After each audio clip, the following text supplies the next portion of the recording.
Good morning all. Myself Ravindra Punia, PGT Chemistry, Suraj School, Bhiwadi. In the previous lecture, we have studied about Heisenberg uncertainty principle, जिसके अंदर हमें ये पता चला कि जब बहुत ज़्यादा छोटी चीज़ें चलती हैं, मूव करती हैं, भागती हैं, तो उनकी पोजीशन और उनकी वेलोसिटी पता पाना बहुत मुश्किल है। हम जो उसके जब एग्जैक्ट पोजीशन और वेलोसिटी निकालेंगे तो जो हम कम से कम गलती करेंगे वो होगी h/4πm के बराबर। ये था हाइजेनबर्ग अनसर्टेनिटी प्रिंसिपल। अब हाइजेनबर्ग अनसर्टेनिटी प्रिंसिपल का स्ट्रक्चर ऑफ एटम से क्या लेना देना है, एटम का जो स्ट्रक्चर कैसा होता है इसके बताने में कैसे हेल्पफुल होता है। तो जो हमने क्लास 9th में बेटा पढ़ा, उसमें जो क्लास 9th में हमने लास्ट जो पढ़ा चैप्टर का, वो एक बार रिवाइज करते हैं और फिर समझने की कोशिश करते हैं। जो हमने लास्ट में पढ़ा वो ये पढ़ा कि सब कुछ सारे एक्सपेरिमेंट लगाने के बाद हमें एक एटम का स्ट्रक्चर मिला ऐसा कि बीच में होता है न्यूक्लियस, इसके अंदर होते हैं प्रोटॉन और न्यूट्रॉन, और इनके चारों तरफ इलेक्ट्रॉन क्या कर रहे होते हैं, घूम रहे होते हैं एक फिक्स ऑर्बिट में। एक फिक्स रास्ता होता है न्यूक्लियस के चारों तरफ जिसके अंदर ये चक्कर लगाते हैं। ये हमने लास्ट में पढ़ा था। इन 11th क्लास हमारे पास थोड़ी सी चीजें और ऐड हो जाएंगी। अब ये जो मैंने कहा जो लास्ट में पढ़ा था इसे बोलते हैं बोर्स मॉडल ऑफ एटम। तो ये बोर्स का मॉडल था जिसने कहा कि भाई रदरफोर्ड ने जो कहा उसको मानते हुए कि न्यूक्लियस के अंदर प्रोटॉन और न्यूट्रॉन होते हैं, number of proton plus number of neutrons यहाँ पर होते हैं, इसे बोलते हैं न्यूक्लियस। इसके अंदर रहने वालों को न्यूक्लियॉन्स। इलेक्ट्रॉन उसके चारों तरफ चक्कर लगाते हैं, फिक्स ऑर्बिट में, एक फिक्स रास्ते में चक्कर लगाते हैं, जिन्हें हम ऑर्बिट्स कहते हैं। ये ऑर्बिट नंबर 1, ये ऑर्बिट नंबर 2, 3, 4, 5 इस तरीके से। अब समझिए कि यहां पर 11th क्लास में हमें बोर के फॉर्मूले भी मिले। क्या कि इलेक्ट्रॉन यहां से कितनी, ये ऑर्बिट जो है वो कितनी दूर होता है। अगर हम बात करें न्यूक्लियस से पहला ऑर्बिट, न्यूक्लियस से दूसरा ऑर्बिट, न्यूक्लियस से तीसरा ऑर्बिट और न्यूक्लियस से चौथा ऑर्बिट, ये कितनी दूर होते हैं उसका हमें फॉर्मूला मिल गया। तो यहां पर लिख देता हूं फॉर्मूला किसका मिला, डिस्टेंस का, डिस्टेंस ऑफ ऑर्बिट का। और किसके चीज के फॉर्मूले मिले कि जब इलेक्ट्रॉन यहां पर घूमता है तो उसकी एनर्जी कितनी होती है, energy of electron in an orbit, इसका फॉर्मूला मिला। और किसका फॉर्मूला मिला, बोर ने दिए सारे फॉर्मूले, और इसने हमें दिया कि इलेक्ट्रॉन जब घूमता है तो उसकी वेलोसिटी कितनी होती है, तो मिला वेलोसिटी ऑफ इलेक्ट्रॉन। तो समझिएगा हमारे पास फॉर्मूले क्या है, उनकी बात बोर मॉडल ऑफ एटम बढ़ाते वक्त करूंगा, फिलहाल 9th के कॉन्सेप्ट में बात कर रहा हूं। वेलोसिटी ऑफ इलेक्ट्रॉन का फॉर्मूला दिया इसने हमें, इसने हमें दिया डिस्टेंस का, इसने हमें दिया उसकी एनर्जी का, इलेक्ट्रॉन की। अब हाइजेनबर्ग क्या कहता है वो ध्यान से समझो। हाइजेनबर्ग कहता है कि आप वेलोसिटी और पोजीशन को एक साथ कभी बता ही नहीं सकते, इम्पॉसिबल। और यहां देखिए डिस्टेंस, यहां से यहां तक डिस्टेंस मतलब इलेक्ट्रॉन की पोजीशन, भैया ऑर्बिट की डिस्टेंस मिल गई मतलब वो कहां है उसकी पोजीशन मिल गई, और साथ में क्या मिल गया, वेलोसिटी मिल गई। तो बोर ने वेलोसिटी का भी फॉर्मूला दे दिया और बोर ने पोजीशन का भी फॉर्मूला दे दिया। इसका मतलब पोजीशन प्लस वेलोसिटी बोर के हिसाब से पता चल गई, जबकि प्रिंसिपल क्या कह सकता है, ऐसा हो ही नहीं सकता। तो भाई एक दिन शाम को हो गई दोनों की लड़ाई।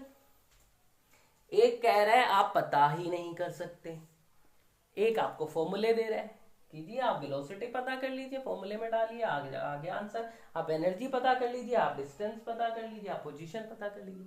तो एक कह रहा है हो ही नहीं सकता, एक कह रहा है हो गया। ये लीजिए फॉर्मूले, दोनों में से कौन सा सही।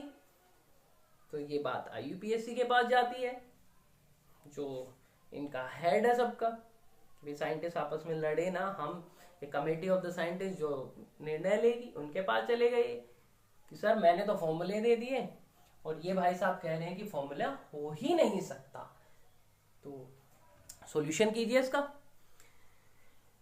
तो जब इनके ऊपर सारी जितने भी हमारे पास केमिस्ट्री की प्रोग्रेशन थी, साइंस की प्रोग्रेशन थी, वो सारी चीजें जब इनके ऊपर लगा दी तो ये लोग कहीं से भी गलत नहीं मिलता, तो इसको उपाधि दे दी प्रिंसिपल की।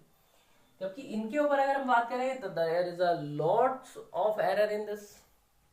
अब सिंपल बात कर सकते हैं ये प्रिंसिपल है तो ये गलत हो नहीं सकता, कौन गलत होगा, सिंपली बोर। इसका मतलब जैसे ही बोर को हमने कहा गलत किसके बिहाफ पर, हाइजेनबर्ग के हिसाब पे, तो ये सब कुछ हो जाता है खत्म, तो जो भी 9th में अपन ने फाइनल जो पढ़ा था वो अधूरा है, अभी हम आगे पढ़ेंगे 11th में, तो वो हो गया गलत। इसका मतलब न्यूट्रॉन प्रोटॉन अंदर रहते हैं न्यूक्लियस के, ट्रू, अभी भी हम उस बात को कायम है। लेकिन इलेक्ट्रॉन घूमते हैं और ऑर्बिट नाम की कोई चीज होती है, ये गलत। इसका मतलब 9th में जो हमने पढ़ा कि न्यूक्लियस के चारों तरफ इलेक्ट्रॉन घूमेंगे, वो हो गया गलत।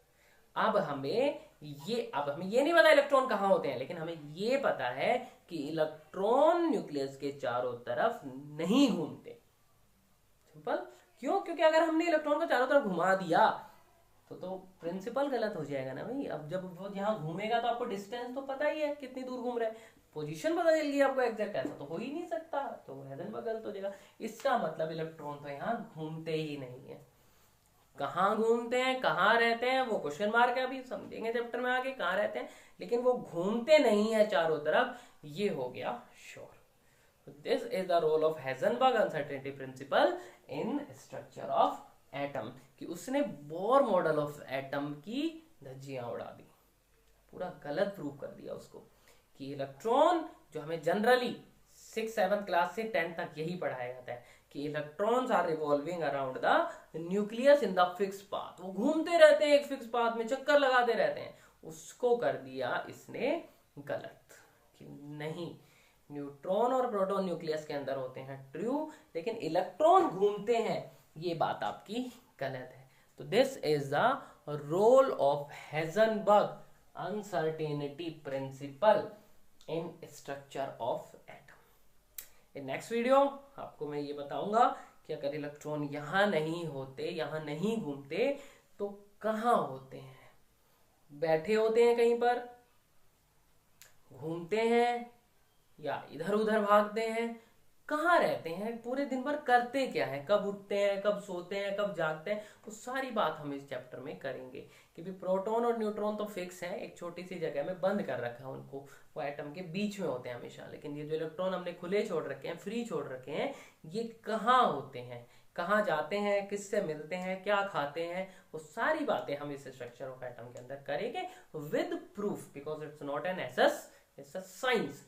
हर एक चीज प्रूफ के साथ कि इलेक्ट्रॉन यहाँ घूमते हैं, बोर ने कुछ ना कुछ प्रूफ दिए, कुछ ना कुछ फॉर्मूले दिए, वो भी इस चैप्टर में हम रिवाइज करेंगे, पढ़ेंगे, लेकिन उसको गलत कर दिया विद प्रूफ, नहीं घूमते।